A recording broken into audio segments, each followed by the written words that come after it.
Chocolate? Chocolate?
Good evening, everyone, and thank you. Thank you for being here. We'll start right on time. I appreciate you being here.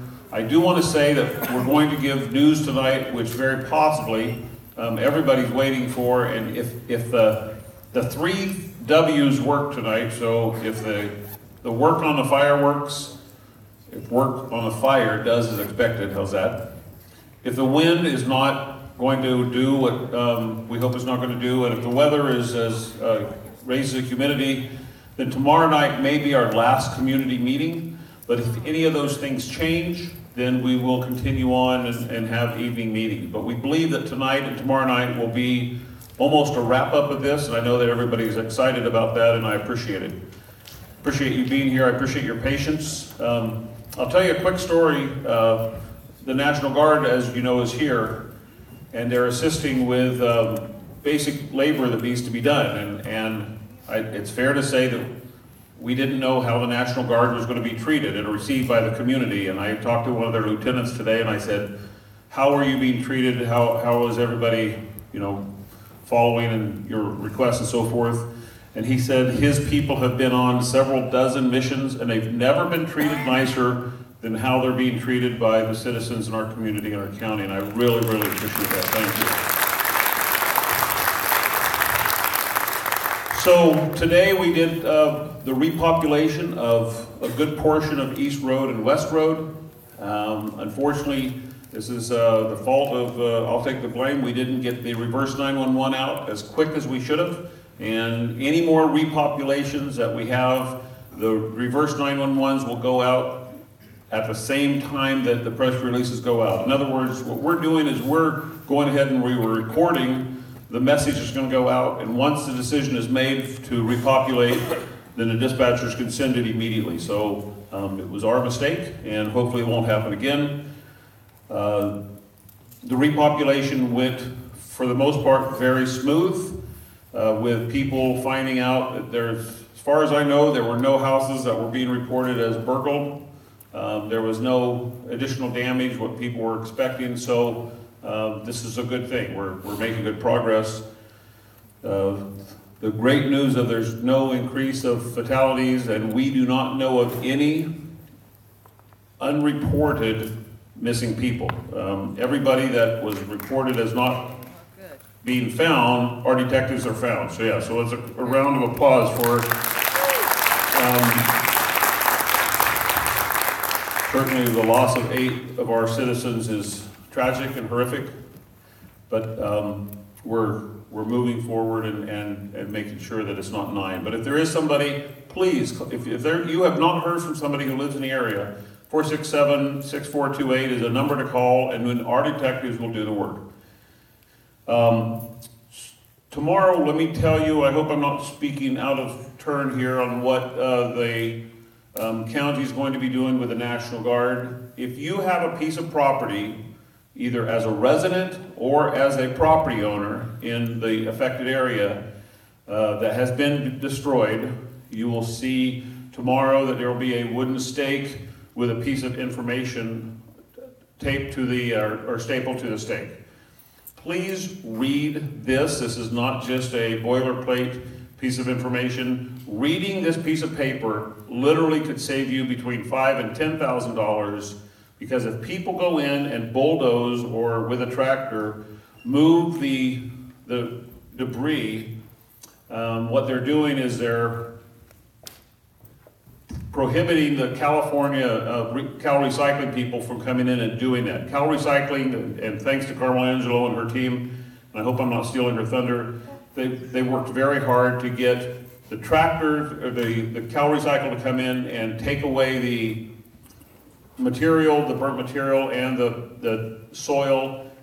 And if you go in with a tractor and do that, then Cal Recycling is going to walk away from yours and go to somebody else's, and you're going to be responsible for the disposal of the contaminated soil. So please help us by going in and just, if you need to find something specific, you know, so I'll give you an idea. If you have a jewelry box that you believe there's gold melted, then certainly we want you to find that. But if you're going in just to move dirt and so forth, you're going to find that you're going to spend a lot more money in the future that your neighbors are not going to have to spend. So thank you for reading that piece of paper.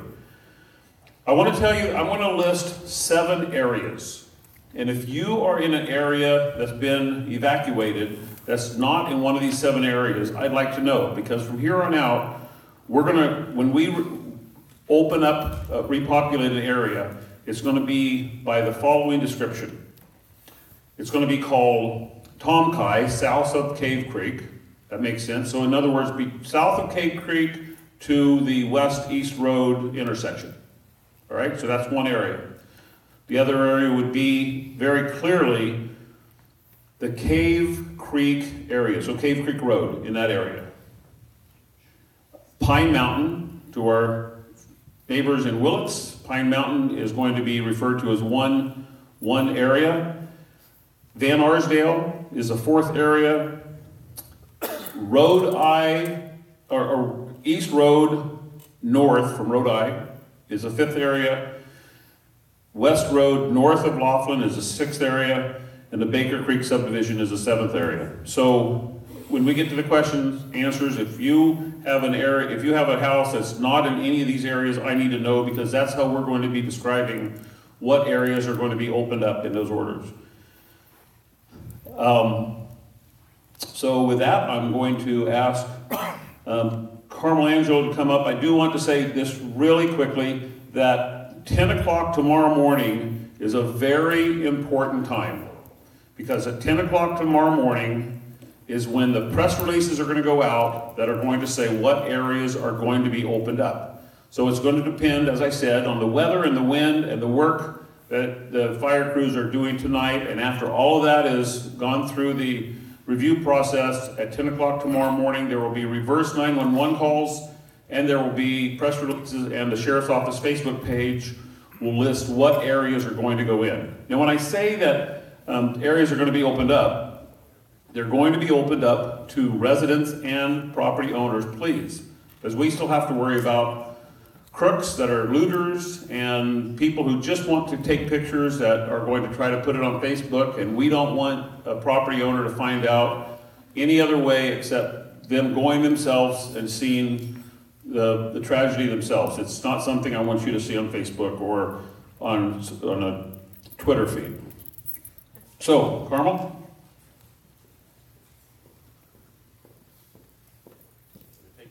No, not at all. Thank you, Sheriff, really. There is a handout over on the table with the other handouts, which is called a Health Safety Advisory. Along with that, we also have it translated into Spanish. And this went out earlier today, and I would encourage you, if you haven't seen it, to please pick one up before you leave. It just talks about ash and burned debris and says a little bit about what Sheriff Allman talked about. What I'd like to say to you this evening is that, as I've said every press conference, county offices are open, regular hours. So Monday through Friday, we're there. On the weekends and after hours, we're there for emergencies. Even though county staff has been responding to the fires, we're there to serve you. That's why we're here. And county services continue. Tomorrow, we will be transitioning our Willits shelter and our Ukiah shelter into one single shelter, and that will be at Mendocino College. That transition will happen at noon. The shelter then will be located next to the gymnasium, and that's 1000 Hensley Creek Road. Additionally, the Willits High School shelter will be closing tomorrow morning at 10 a.m. So please go to Ukiah High School after that, where lunch will be served between noon and 1. And then after that, Mendocino College will be open as a shelter. And again, the Willits shelter will be closing tomorrow. Both the Ukiah High School and Willits High School shelters will be transitioned to Mendocino College. So anyone who needs sheltering, that is still available to you. The location has changed to Mendocino College. Also, the county has been working with the California Office of Emergency Services and also FEMA to open up a local assistance center. And the local assistance center will serve everyone who's directly impacted by the fires. We'll have federal, state, and local programs located together, and the LAC, or the Local Assistance Center, will be at Mendocino College, though it will be in a different building than the shelter. We decided to move the Local Assistance Center to Mendocino College with the shelter in hopes that it will be one location and a one-stop shop for people who need sheltering and services. And due to the devastation across several North Bay counties, Mendocino County residents will qualify for FEMA's Individual Assistance Program, which will provide grant funding to individuals impacted by the fires. We're still working on the exact date that FEMA will be here to begin accepting applications. We're still confirming with FEMA and Cal OES those details. However, no matter when the state and federal resources are available, we are going to open the Local Assistance Center on Tuesday. The hours for the LAC will be 10 a.m. to 7 p.m., and we will remain open as long as the Local Assistance Center is needed. At this time, I would like to introduce Alan Ball, who is the Division Supervisor from FEMA, and he will talk about FEMA resources. Thank you. Good evening, everyone.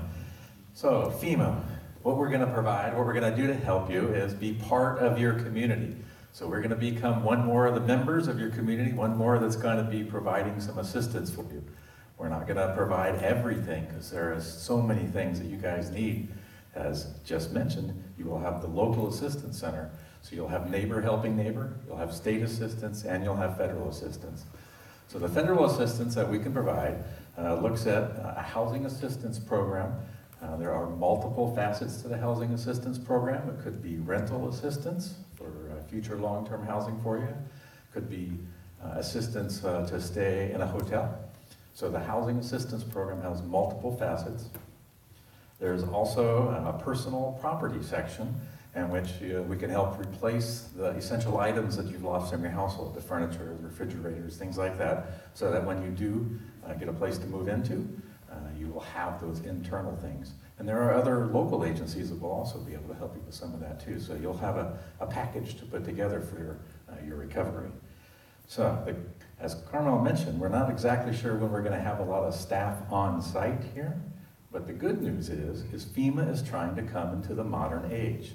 We're trying to do this electronically. Yeah, I see some smiles. You imagine that federal government do something modern, right? Okay, so we have an 800 telephone number that you can use to register for a service. There's a website, www.disasterassistance.gov, and here's the big news, FEMA has developed apps. So if you've got an iPhone or an Android phone, you can do your application online with your phone or your tablet or whatever else you have. It takes about 20 minutes to do the initial application, whether you do it over the phone, on the website, or on the app. And if you do it face-to-face with a FEMA person, it takes about 20 minutes, except then you have to stand in line behind everybody else taking 20 minutes in front of you. So we highly encourage you, let's use our toys. We all carry our toys around everywhere we go. We can use the toys as a tool to help you guys get assistance faster than waiting for a face-to-face interaction. So let's get out there, and you can do that registration now. Calling the number, using the website, or using the FEMA app. Just go to your app store, FEMA app, and there's you can just kind of go through the app, and there'll be a disaster assistance page in there. The information is over on the table there on the flyer. It tells you some of the things you want to have ready when you call or use one of the electronic versions. Your social security number, the address of your damaged home, a description of the damage, any information you have about insurance, telephone number, mailing address, and a bank account, because great gosh almighty, FEMA's getting modern. We don't mail checks anymore. We actually do an electronic transfer for any assistance that you qualify for. So we're trying to make this as smooth and easy and as rapid as possible. So that's what I have for you tonight. Thank you.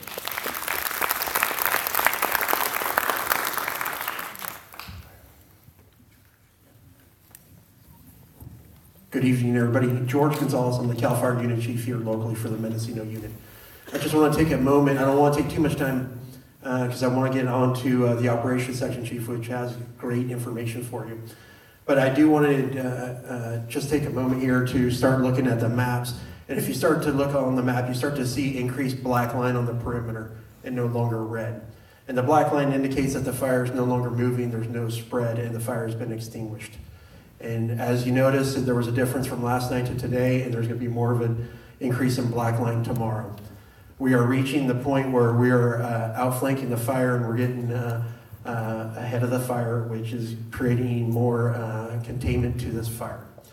This fire, when it broke, started out with about 350 local firefighters, whether it's state, county, or federal. Your neighbors, your local departments, everybody was activated that very first night. It's grown to approximately 2,200 firefighters from the western states and all over California. My point being is we're going to be here for you throughout this devastating incident. We're going to be here next week, and we're going to be here if something occurs again in the future. And I want everybody to stick together and to stay strong, because this is going to be a long-term recovery. Thank you.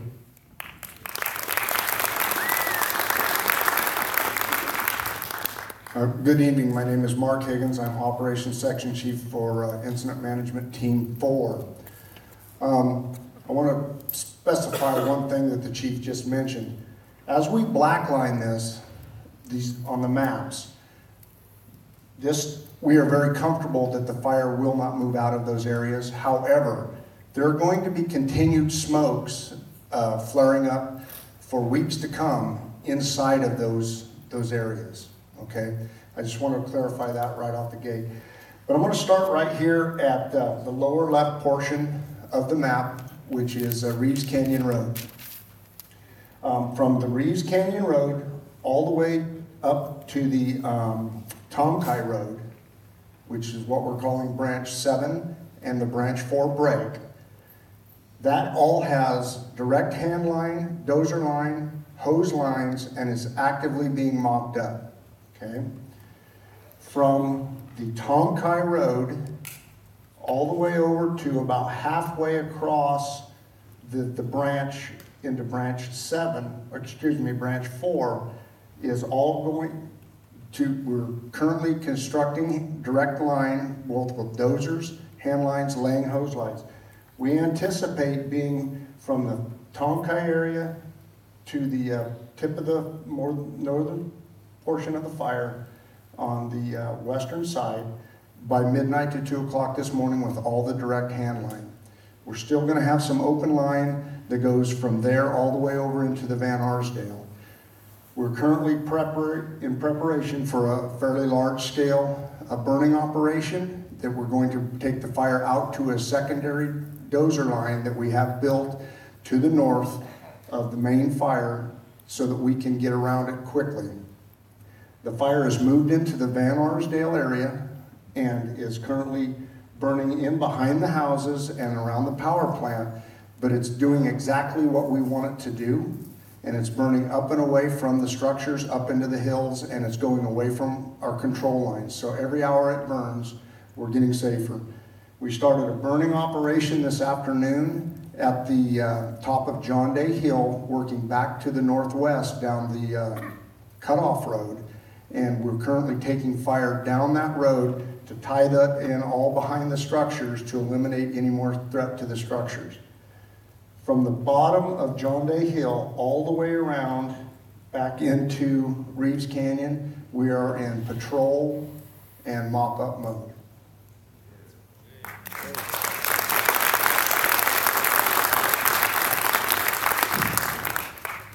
Good evening, my name is Doug Ferro. I'm CAL FIRE IMT 4's safety officer. As the chiefs have mentioned, we increase our black line. And once we see more black line around the fire, we start a transition into recovery stage. And with that, we start preparing for the residents to repopulate those areas. We have huge concerns and hazards that we want to protect you from. This community has suffered enough injury and loss, so we want to prevent that by providing you some educational material. So we prepared a safety message that will educate you on some of the dangers and hazards that are out there. We want to reduce those exposures, injury and loss when you re-enter. So please, we provided more documents on the table. These are over there. And then in addition to those, with cooperation with PG&E, we have a checklist as well. It's a two-sided document. Please help yourself to those over here prior to. And then also we'll have, as you enter, when they do allow you to repopulate, we'll have those documents prepared at the entrances as well, so if you forget them. Also, there's a website at the bottom for further information. And I want to thank you for letting us serve you.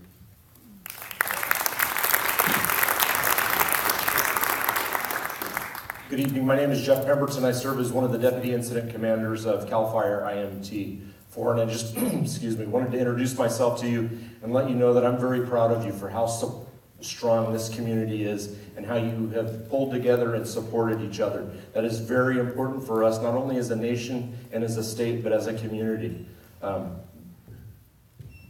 We ask, as we start to move into the recovery state, that you be vigilant. We're still in a very long period of warm, dry weather, which increases our chances of fire ignition. We're getting around this thing. Give us a little bit more time. We're going to get you back home as quickly as we can, but we have to provide for just a little bit more safety, get a little bit more black line in there, and make sure you guys are home safely. Thank you for being cooperative with us and allowing us to serve your local first responders.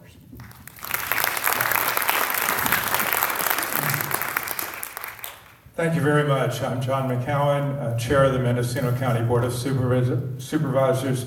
I want to start by first thanking Sheriff Allman and all the men and women of his department for all of the service they've given to our community, especially in the last week.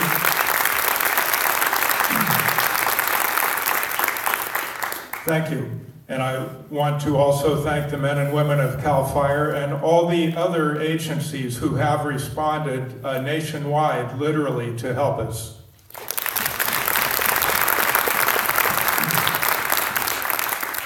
So we have are going through the most horrific disaster in Mendocino County in the memory of any living person. And it really is a testimony to the strength and resiliency of our community, neighbors helping neighbors, strangers helping people they didn't even know. There's been a tremendous outpouring of material support, and the emotional healing is going to go on for a long time. But we're all here for each other. I want you to know the Board of Supervisors is fully committed to working with our federal and state partners to provide all the assistance that we can to see that you get the assistance that you need. We are painfully aware of what many of you are going through. 2 of my colleagues were under mandatory evacuation from their homes. Fortunately, their homes are still standing, but we understand the tragic loss of many of our neighbors. So it's great news that Mendocino County has been added to the national disasters, so the FEMA assistance is now available. It's great news that the local assistance center will be open on Tuesday. And I do want to repeat also the phone number for the Emergency Operations Center. And this number will be available as long as it is needed, 467-6428. I also want to say that my colleagues and I will be having a discussion starting Tuesday on what we can do to assist. Those of you who have your iPhone and can get that FEMA app, wonderful. Maybe people lack that ability. I want to see the computers in the library dedicated to allowing fire victims be able to go online with county employee assistance if necessary to get your applications in. I think we're going to start talking the discussion about permit streamlining, although there's many steps have to be taken, clearing the hazardous material, etc. When it's time to build, we don't want there to be any snags in planning and building. More long-term, we do need to focus on what can we do to assist with the critical need for housing in our community. We had that need 2 weeks ago.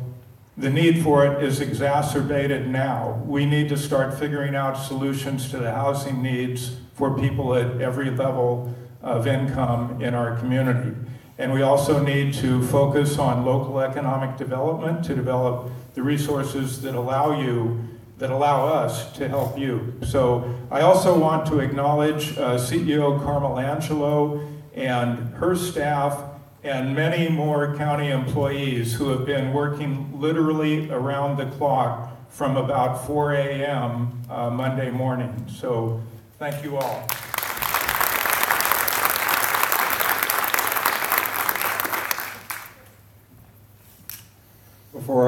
My name is Jeff Lee with PG&E. I'm the Public Safety Specialist Liaison for Fire and Police. Before I give you the numbers, I wanted to thank one group and then recognize another before we get started.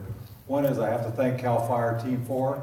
Quite frankly, you guys ought to realize that we wouldn't have been where we're at right now if it wasn't for CAL FIRE, doing everything they can to get us into the scene and get you guys back up with gas and electric. The other one I want to thank you. And I think they're getting tired of seeing me because we're together about every hour of the day. And I'm sorry about our helicopter today. So the other group that I think we really need to recognize and is kind of near and dear to my heart is an organization that's here volunteering. They're from all over the United States. They're giving 100% of their time. Everything they do is from donation of funds from all of you. And that's the American Red Cross over here that's sitting over there in the corner. I just want to personally thank you and I am a board member of the Red Cross, so feel free to donate to that organization anytime that you'd like. And we appreciate it. So here's our numbers now. We've done pretty well today. We are electric customers. We only have 688 left to energize. We are less than 1,000 on gas, and that's for the entire region. We are made safe the Redwood Valley all the way up to the top of Tomkai tonight. And we've started energizing some of the houses. We will have gas. We'll be knocking on your doors starting tomorrow morning. And we will go to every house and start that process of giving you gas again. Utility-wise, I plan on up to Tomkai, we're going to start replacing a lot of the poles tomorrow and stringing all the wires, so be patient with us. It's going to take a little bit of time, working very closely with CAL FIRE on getting back into those locations. I think that's where we're at right now. Pretty well getting caught up. We have several hundred people here working 24 hours a day to make it safe. Thank you.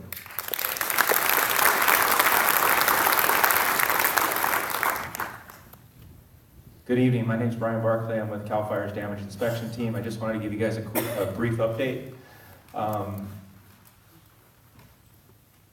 So as of right now, the teams have completely swept the south side of the fire. We have searched the entire east side of the fire, and we have now cleared Highway 101 all the way up to the top. We have not cleared north of Jenkins Road and this little section right here in the northwest corner. We will be working that area tomorrow. As of the numbers when I came here tonight, we're at 292 residential structures destroyed and 16 damaged. We have 209 outbuildings destroyed and 21 damaged. We have 4 commercial buildings destroyed, 1 commercial building damaged, and we have 2 that we're validating what type of structures they are right now. After this meeting, we will have a computer set up in the back room. If you live in one of these affected areas and would like to know more information about your structure, we hopefully will be able to provide that for you. Can you break that down to Mendocino Lake? I cannot break that down right now, no. Sorry.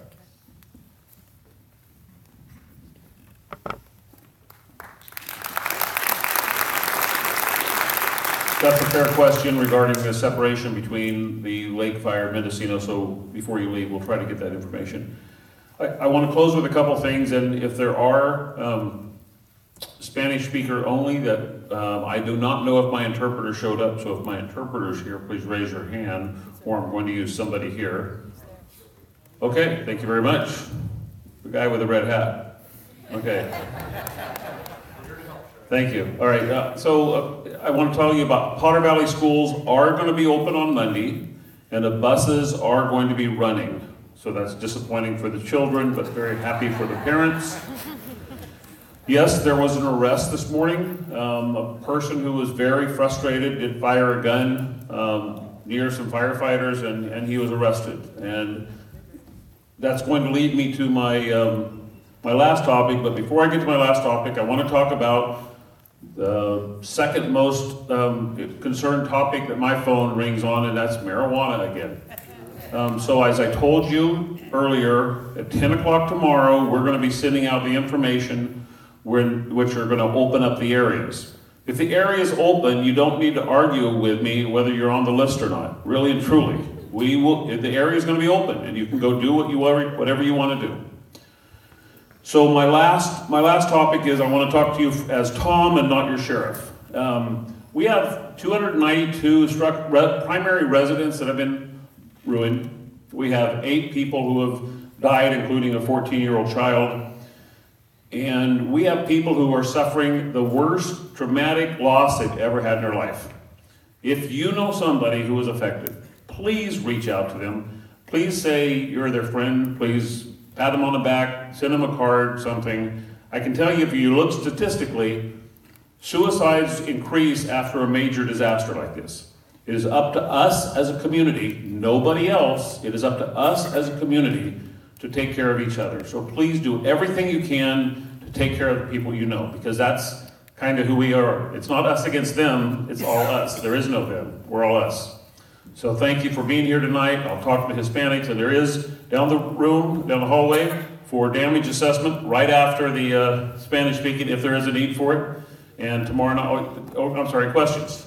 I have one question. I was told by the sheriff that was sitting out there in front of Red Valley Fire Department today that Tomkai was permanently going to be closed. No, if a deputy sheriff told you that Tomkai was permanently going to be closed, I don't know who told you that. That's misinformation. Tomkai Road itself was not damaged. I asked him if I could go in, when I was going to be able to go in and see my home that burned to the ground, and he told me that I would never, it was permanent. Okay, I apologize for that, and if you want to talk to me afterwards, I'd like to talk with you, because we shouldn't be saying something like that. Yes, ma'am? The gentleman said that the inspection was done up to, but not done north of Jenkins. Does that mean that Jenkins Road was inspected?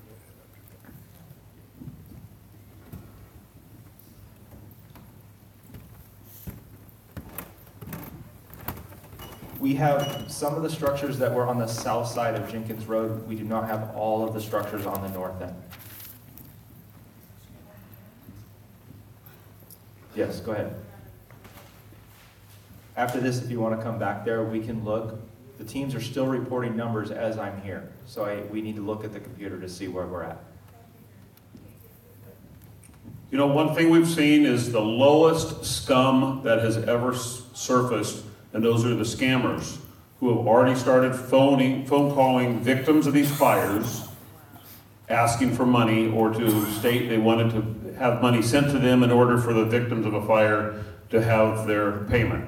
There is nothing lower than a scummy con man.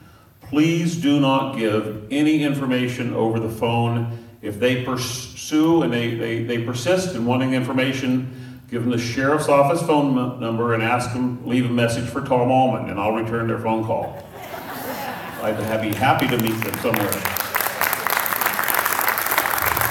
Okay, any other questions? Yes, sir?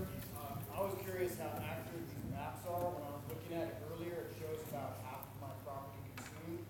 Does the red boundary mean that that part of the property is consumed, or the fire reached there, or that's a break? What exactly does that mean? It's my understanding that these maps were made from aerial photography, but my name is Kobe Johns. I'm one of the public information officers. The maps are a moving target. They're accurate when they're made, but you got to remember those are made with aerial reconnaissance. Those typically fly at night. It takes time to produce the map. The damage inspection teams are out working as we speak. So that data continues to come in. So it's just so fluid. It's the most accurate map we have. Granted, you could probably go out there and find things that are on there or are on there. It's just a simply matter of fact because of the way the information continues to come in and the reflex time it takes to record that information and vet it appropriately. Yes, just torture me. I'm in Pine Mountain and there's still really no answers about Pine Mountain. so Pine Mountain is certainly important to me because I live in Willis also. And we're pushing the Pine Mountain information. I'm hoping that the 10 o'clock phone call tomorrow is going to give you very clear, good information. But based on the weather, the wind, and the work that's done tonight, I can't sit here and say that it will be open or won't be open. I'm telling you that there will be a time that you'll know the answer tomorrow morning at 10. Yes, sir? How do we sign up for reverse 911? If you can go to the sheriff's office website, MendocinoSheriff.com, underneath my picture is emergency notification. Click on that. It takes about 3 minutes. You can register up to 3 geographical locations to your cell phone, and you will be getting that information. Who would we see about masks? The masks, thank you very much, are going to be at the public information trailer at the entrance to the fairgrounds. We have a large supply of N95 masks. If you need one tonight, you're welcome to stop by there. They will also be at a lot of the trap lines at some of the areas where we have maps out in the community. So stop by. We're going to try and get a supply. We had a large number of particulate masks donated to us today, so we're going to try and get those out to you. What's a trap line?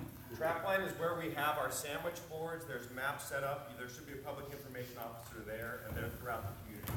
Thank you. Does that answer your question? Okay. Any other questions? Yes, sir. Is there any word on when Ridgeway Highway might open, and have any houses been damaged on Ridgeway Highway across from Van Arsdale and Dam? Van Arsdale is, I believe, the hottest spot on fire. And I can tell you, I do not expect that to be open tomorrow.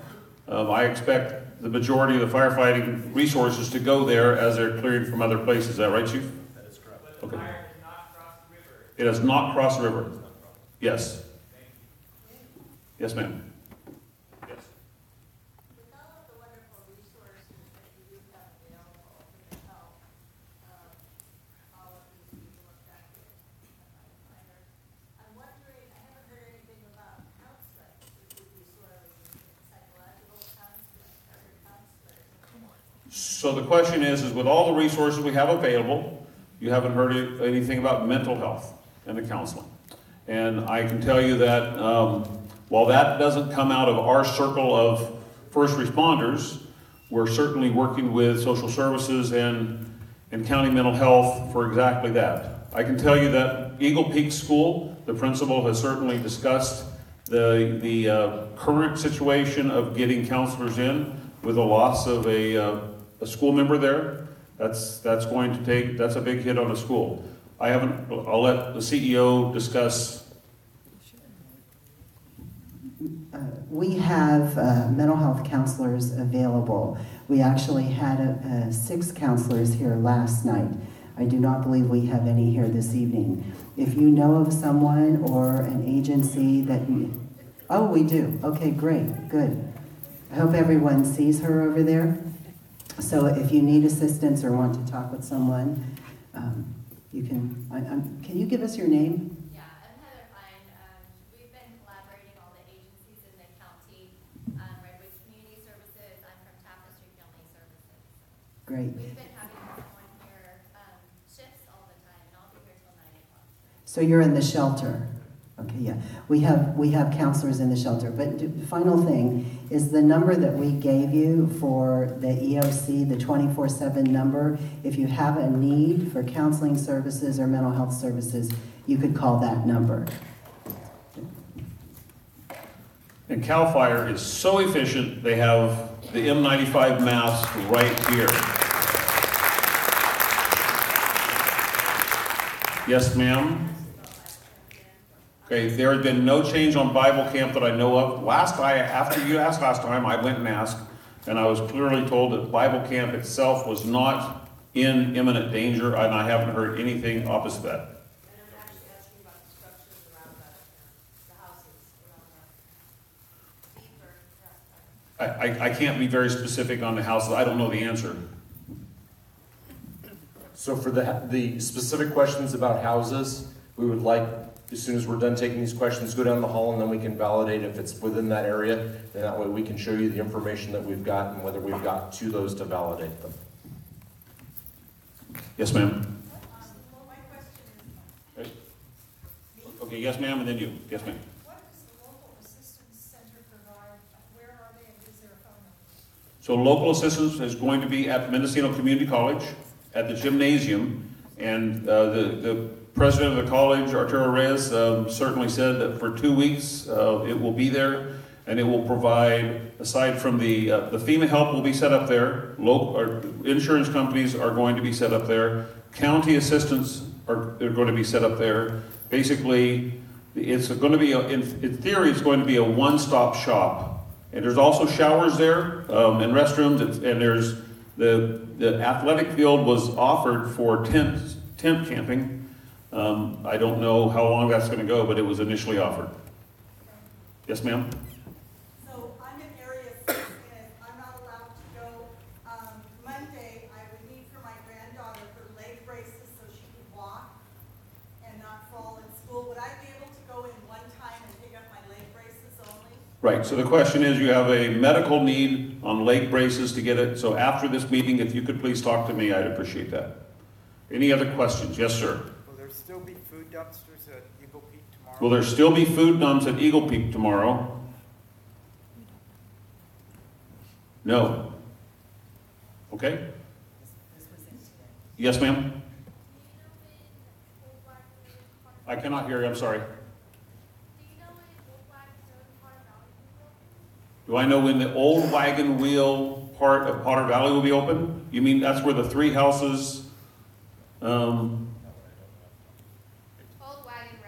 Old Wagon Road. Can we talk down here afterwards and we'll try and get that answer back to you? I don't know specifically, but I will certainly get that answer to you. But self-service is in Potter Valley, correct? Is that right? Okay. Other questions? Yes, ma'am.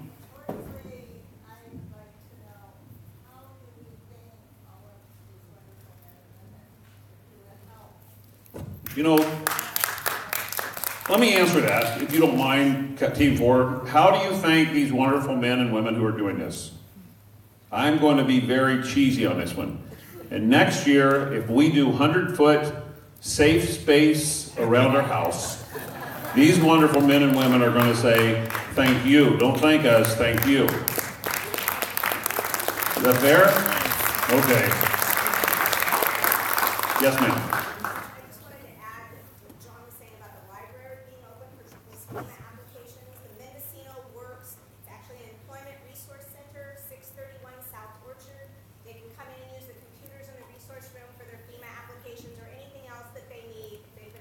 So you're talking about a resource in Ukiah that is going to be available for people to use computers at 631 South Orchard, and the hours are? Monday through Friday, 8 to 5, closed from 12 to 1. Monday through Friday, 8 to 5, closed for the noon hour. Okay. Any other questions? Okay, so are there any Spanish speaking, is there a necessity to do this? There is, so we'll do that. Thank you very much. Oh, John, wait. Already. North Coast Opportunities for Immediate Financial Assistance. So it's nco.inc. I hope I'm right, 467-3236. North Coast Opportunities will be probably the quickest financial assistance for fire victims. See you tomorrow night.